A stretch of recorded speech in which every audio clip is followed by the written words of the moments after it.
They thought President Trump would be removed by now. They thought that they were going to get rid of him, and then they would have the sentencing of Stone as another cherry on top, legitimizing what they'd done. The best laid plans of mice and men often go astray.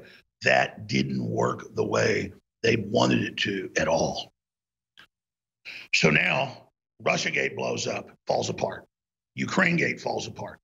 Now we know that she, after we exposed the jury forewoman that she had put in, she headed up a department and her husband was high level in the Mueller probe. Unbelievable. They get the new jury forewoman. Donna Brazile, protege, ran for national and high office, Democrat Party operative, has worked for the DNC. It'd be like putting Sylvester in charge of Tweety Bird's care.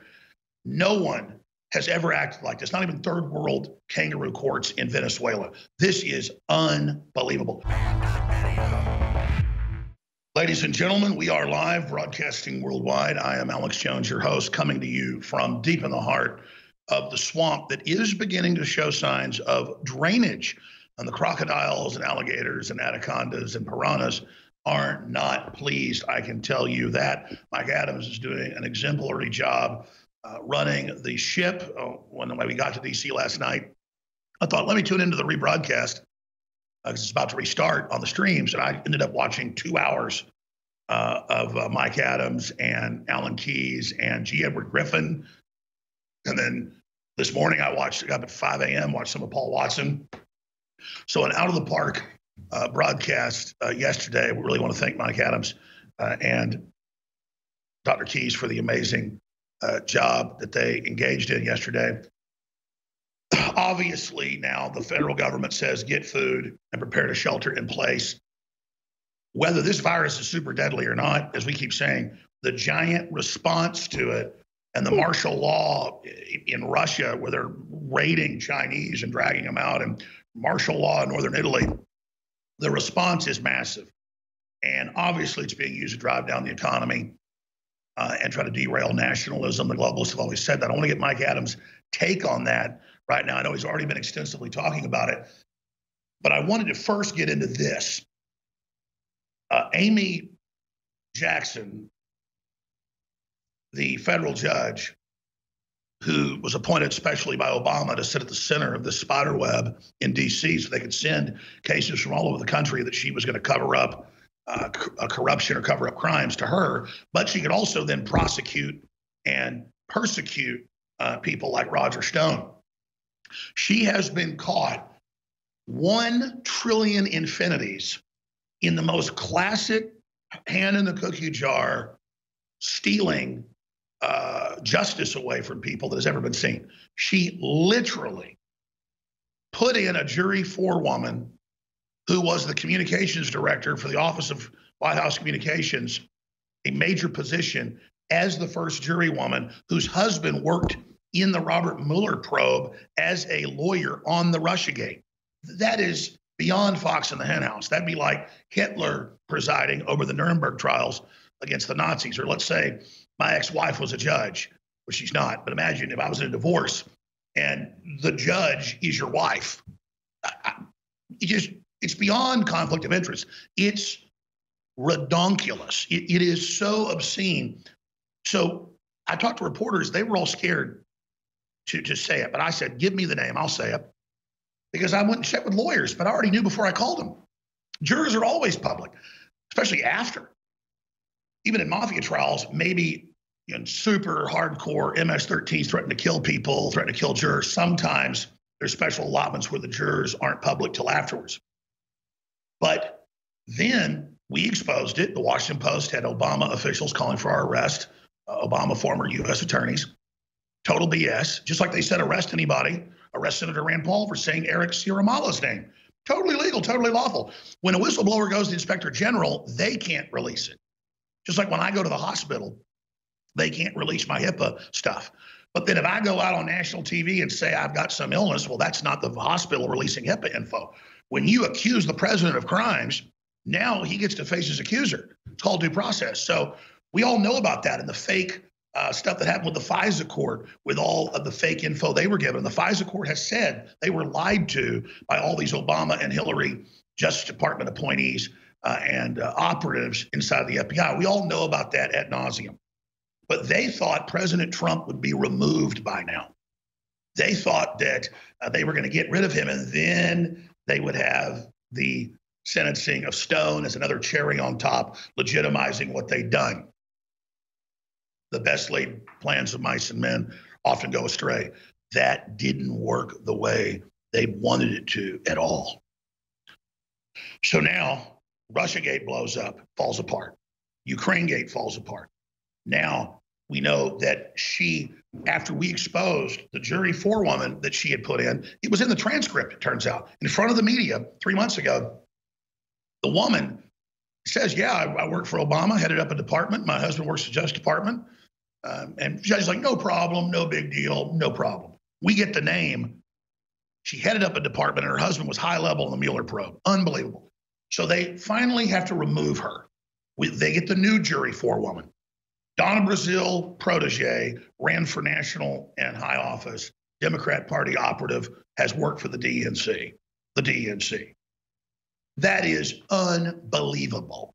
It'd be like putting Sylvester in charge of Tweety Bird's care. No one has ever acted like this, not even third world kangaroo courts in Venezuela. This is unbelievable. But see, they thought Trump would be gone by now, so they thought they had the media. They thought they could get away with this. So I went and bullhorn, drove around 4 times over an hour-and-a-half period around the federal courthouse. She's reportedly there today. And then I went on the front steps and bullhorned her for another 30 minutes with everybody looking out the windows at us and pointed out that you've been caught committing a major crime, but it gets worse. Back when we exposed it, she told the people in the courtroom and the media, you do not cover this. You do not tell anybody about this. You don't say the names of these juries. Well, she doesn't have that power. So then we put the information out. Then we learn about the new lady. Now she doesn't, here's the key to everything I should have gotten to up front. The judge is a deer in the headlights. She is trying to suppress the names of the other jurors and their jury questionnaires now, even from the lawyers, even though that's part of the record, even though the Supreme Court has ruled that should all be public information, because it's going to come out that more of them are Democrat Party operatives and more of them are globalists. And so not one, not two, it's going to be a lot more. And the transcripts of the judge saying, it's okay if you work for the DNC. It's okay if you work for Obama. And then they lied on the questionnaires and said, oh, I don't even know who Roger Stone is. Meanwhile, before they said they hated him, during the trial, they said he's going to go to jail. So we've caught them red-handed. The judge protecting it, a giant criminal operation because she was under orders by Obama and Hillary and the deep state to carry this out. And now the wheels are totally coming off, and these massive crimes that they've committed are just devastatingly insane. And Trump is tweeting and talking about it. And the judge says that's intimidation of jurors. She talked about me yesterday and said, I'm trying to intimidate jurors. The jury already rendered their fraudulent verdict. They're already gone. It's dissolved. So how the hell is it intimidating jurors to talk about a jury that isn't even there anymore?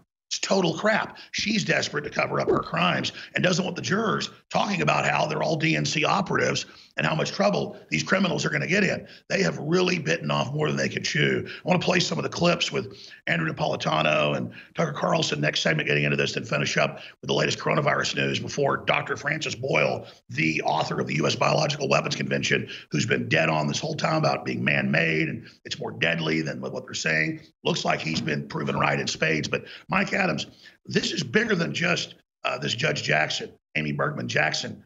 This is their whole house of cards coming down, just like the FISA court. I don't know how the Justice Department doesn't prosecute this witch-like creature. Well, it's very clear that they have to control the narrative in order to prevent their people from going to jail. If justice is really served in this country, then there's a whole long list of people that go to jail, especially those who signed the fraudulent FISA court documents that began the entire investigation into people like Roger Stone and other Trump affiliates, even though Stone wasn't officially on the campaign. So yeah, this is the house of cards. And by the way, they are trying to use this pandemic, Alex, to take out Trump. And that's, I don't know if you heard the opening segment, that's what I'm warning about today. You know, of course, they're not going to let a crisis go to waste. Everything that they can use to destroy Trump, they will use. And they're going to use this too. That's the big warning today. So we've got to reach Trump and educate him about this, what's really going on, how the CDC is lying to him. Absolutely. And I understand that Trump doesn't want to hype something up that can hurt the economy. And I believe we are going to make it through this virus, but it's man-made. It's a chimera. Obama, again, can't make this up, sold it to China 5 years ago. He authorized it. It was in the Scientist magazine. It was in the news. The scientific community said, this is crazy. What are you doing? We're going to break, Alex. We'll be right back after this break. Stay with us. Alex Jones, Mike Adams, and Francis Boyle coming up. Stay with us. We are back live on this Wednesday global transmission. A CPAC has begun. We're going to be at the Omni Hotel tonight in DC, the big one. That's where I'm sitting right now. I've sponsored National File with a big, giant event, 1,000-person ballroom in this really nice hotel. It's free, brought to you by the listeners of InfoWars. InfoWars is the sponsor of this event, 1,000-person ballroom, free food and drinks. Not a big lead up to this. We've already had over 500 people RSVP. It's open to the establishment media. It's open to real media. It's open to we, the people. And I'm going to be keynote speaker. I tried to get Roger Stone to come. He was thinking about it, but he literally just says, please don't talk about my case because they blame me for what you're saying. That's the only communication. He says, hey, do you like my suit? You know, on the mixed jokes. He will not talk to me about any of it for months. And then Berman Jackson is on the stand saying, Stone tells Jones what to do. And so I'm going to punish Stone for Jones. And I told Roger, I said, listen, buddy, the globalists can put a gun to my head. I'm not shutting up about stuff. I understand your position. But this is my country, too, and my judiciary. And this woman is a monster. And this woman has rigged the jury.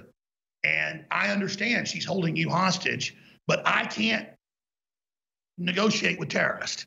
And Bergman is a terrorist, in my view, a total tyrant. And the things the swamp's done, they're too corrupt to fail. They're too big to fail, they believe, that they committed such crimes that if one goes down, they all go down. It's like the Three Musketeers, one for all and all for one. That's how they operate, but in a corruption. And so I'm going to explain it again. Everyone was in the trial. There were dozens and hundreds of members of the press in the overflow area as well, hundreds and hundreds during jury selection 3 months ago. And we had reporters there. And I had them on air, scared to say the names. But then I got them to give us the names off record, and I put the names out. I told them, I said, I'm going to put the name out. And the woman headed up a federal department for Obama. The judge is appointed by Obama, and her husband works on the Mueller report. Gets it? That's ridiculous. And now we learn about the new foreman is a DNC operative, Donna Brazil, who was rigging all the debates for Hillary. Now a Fox News pundit. Give me a break. But here's the big takeaway. I want Mike Adams' take on this. Now she's trying to sequester and say for the safety of the jurors, because President Trump, these are quotes in the news, because President Trump, Tucker Carlson, and Alex Jones are threatening the jurors, she won't release their name. It's not threatening a juror after they've already ruled, after they've already voted with their verdict. Months later, to say they're Democrat operatives, no wonder you kept them secret. So they changed the subject from her cover-up and her criminal activity to this. It is Stalin-esque. I got to tell you, though, they have just done so many evil things here, Mike. They think they're too big to fail, but they've just gone too far. And all over D.C., I'm mobbed by people, mainly black folks, going, we love Roger Stone. We love you. While I'm driving the tank around or on the street. They really know about injustice, I guess, and just like Roger Stone. And because I'm telling like every black person we drive by, especially black males, like Alex Jones, Roger Stone, yeah, we love you. It's like, wow, here in D.C. What do you think's really going to happen here, Mike Adams? Well, Amy Berman Jackson, her actions are a parade of tyranny, the exact type of tyranny that our founding fathers needed us to get away from, and that's why we fought for our independence. She needs to be criminally investigated by the DOJ, not just removed from her bench, but criminally investigated, in my opinion, because what she is doing, abusing, exploiting her power to silence people who are merely trying to discuss the bias of the jury in a twisted, rigged case against Roger Stone. She needs to be investigated, and if anybody needs to go to jail for 7 to 9 years, it's people like her, not Roger Stone. That's my take, Alex.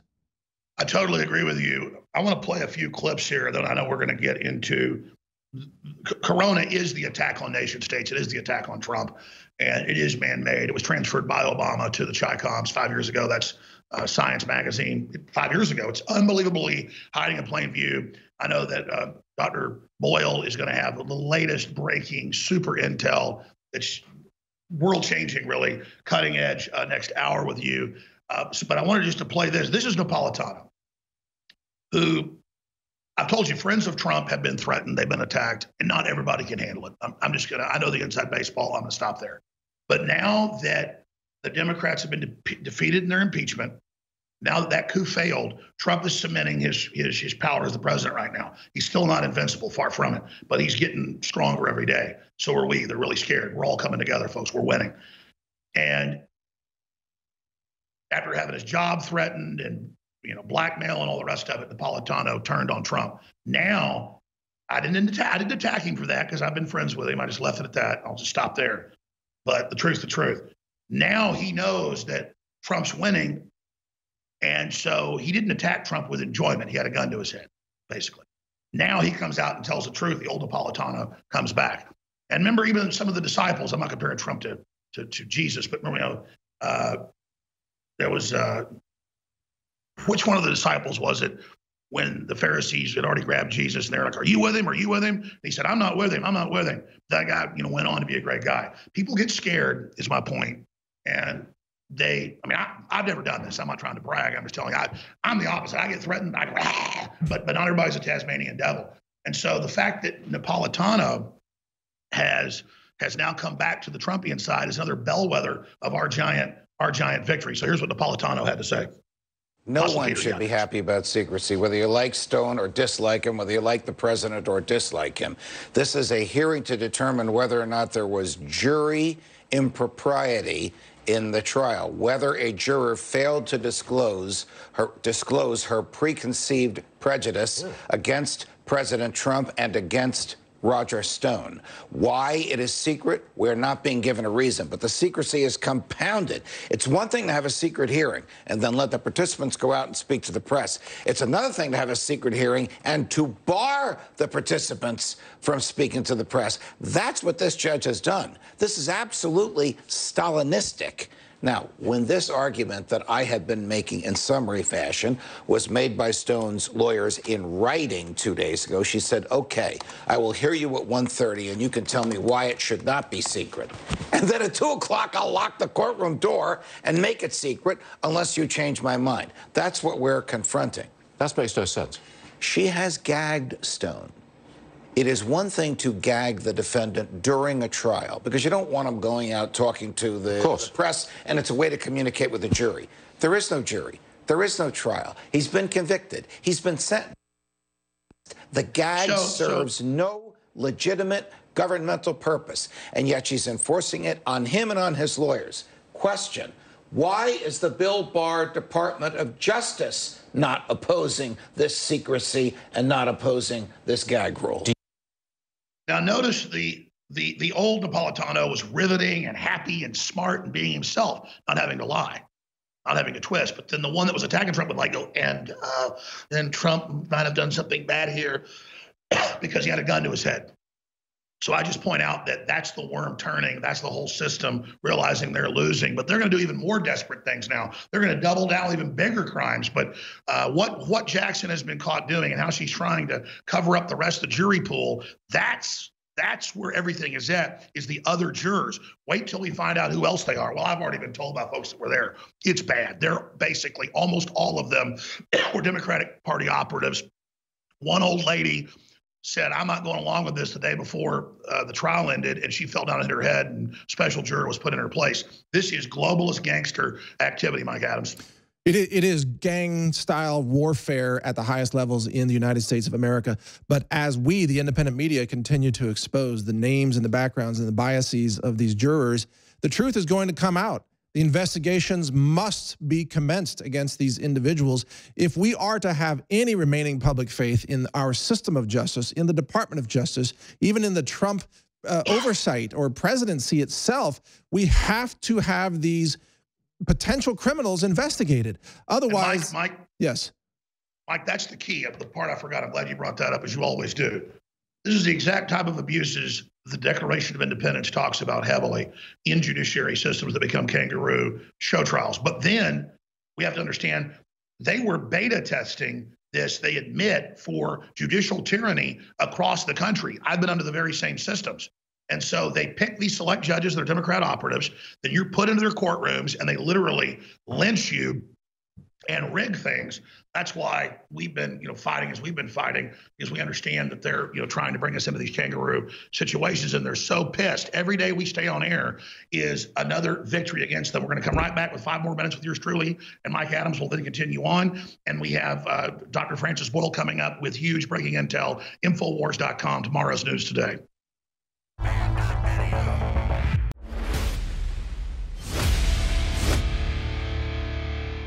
I promote high-quality storable foods because the safest place is where you have good, clean water, which is good water filtration. You can take an Alexa Pure or a Pro Pure. We both sell at the best, lowest prices at InfoWarsStore.com that ship to you in hours after you order them. They have a great supply of those. And you can go to a pond, a lake. You can get contaminated tap water. You don't trust the government. You don't trust the system. You run it right through that, and it produces dozens and dozens and dozens of gallons a day. It's their smaller basic unit. And you take storable food. Why do I have firearms? Why do I know how to use firearms? Why do I have communications? Why do I have storable food? Why do I have a small place in the country to be able to run to? Because it's real insurance, not just trusting insurance in some bank or some digital system. I don't have any 401k. I don't have any digital savings. I don't have any pension fund because I don't trust the system. I have friends, I have family, I have some land, and I have guns to protect it, and I have food to eat, and I know how to skin a buck and run a trot line. But again, for the average person, just having a month's supply of storable, sealed, high-quality food gives you a leg up to protect yourself during a crisis, or 6 months or a year. And if you have money, you better have extra food to take care of your friends and family, because when there is a breakdown of civilization, those that have extra food and extra preparedness items are going to be in the best position into the future to barter, to organize, to be seen as leaders in your community. And we hope this giant global industrial Ponzi scheme can continue on, because we're all part of it. But if you look at the Great Depression, 17 million people, it's estimated, starved to death in the United States, and that was with 90% of people being rural and more than half of them being totally self-sufficient. Today, we're 90% urban, 10% rural, and only half the rural communities are self-sufficient. We are sitting on top of a time bomb. Ever seen footage of army ants going through the South American jungle and clearing hundreds of acres in a day? Or locusts descending in and destroying crops in Africa or the Middle East? Humans are beyond that during a crisis. Within just a week to 10 days, most people become homicidal murderers. Within about 15 days, most people become cannibals, like giant bipedal, warm-blooded piranhas with a locust-like drive and hunger to eat everything in their path. So they are still available to ship high-quality storable food to you. It's all drop ship right from InfoWarsStore.com. My Patriots in our system ships just as quick as with them. We have the best prices. It funds the InfoWar, and it's 10 to 14 days now to get it. They're about to have to increase it again because food orders just continue. They've got enough food now, they think, for about a month to keep packaging, so you will get your order. It'll lock it in if you order now. But in the future, they may run out, even though they were positioned to be there during a real crisis, and their mission is really to supply the people. This is so serious, they may run out soon as well. So take action now, InfoWarsStore.com.